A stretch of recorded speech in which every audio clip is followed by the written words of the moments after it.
हमने और भी आपसे कहा था कि हमारे किसानों के बेटे हमारे पढ़ाई करते हैं,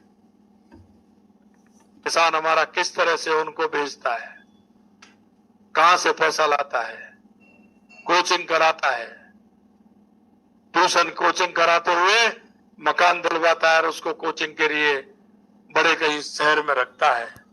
लेकिन जैसे ही पेपर लीक होते हैं उस युवा का सपना टूट जाता है। हमारा वो भाई, उसके मन में यह होता है कि मैं पिताजी से वादा करके आया हूं, निश्चित रूप से पढ़ाई करके मैं अगली परीक्षा में पास होकर के पिताजी का सहारा बनना चाहता हूं। पिता के मन में भी उसके प्रति यह भाव पैदा होता है, बेटे ने कहा है मेरा कर्तव्य बनता है कहीं से पैसा ला करके मैं बेटे को पढ़ाने का काम करूं। उसके मन में भी यही भाव जागृत होता है। लेकिन मित्रों, उधर पिताजी की उम्मीदें, उधर पुत्र की उम्मीदें, जब परीक्षाएं, पेपर लीक हो जाता है, दोनों की उम्मीदें मर जाती हैं।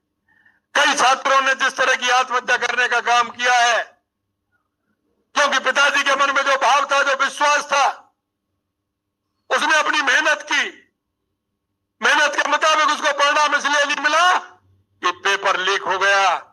हमने कहा था ये उस पुत्र की और उस किसान पिता की आत्मा को अगर किसी ने दर्द पहुंचाया है तो उसको किसी भी कीमत पर बख्शा नहीं जाएगा, छोड़ा नहीं जाएगा। यह हमने आपसे वादा किया था। हमारे डॉक्टर किरोड़ीलाल मीणा जी ने उस टाइम भी जब पेपर लीक हुए तो आंदोलन किया था। हमारी सरकार ने 15 दिसंबर को शपथ ली थी, 16 दिसंबर को हमने एसआईटी गठित की थी। और मैं आपसे कहना चाहता हूं, ये कांग्रेस के बड़बल्लेपन के लोग कहते थे कि आपने एसआईटी ने क्या किया। आप दिन रात देख रहे हैं कि एसआईटी किस तरह से काम कर रही है।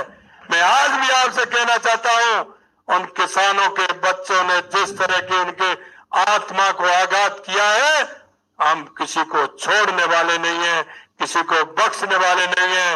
उनको दंड मिलेगा, निश्चित रूप से मिलेगा।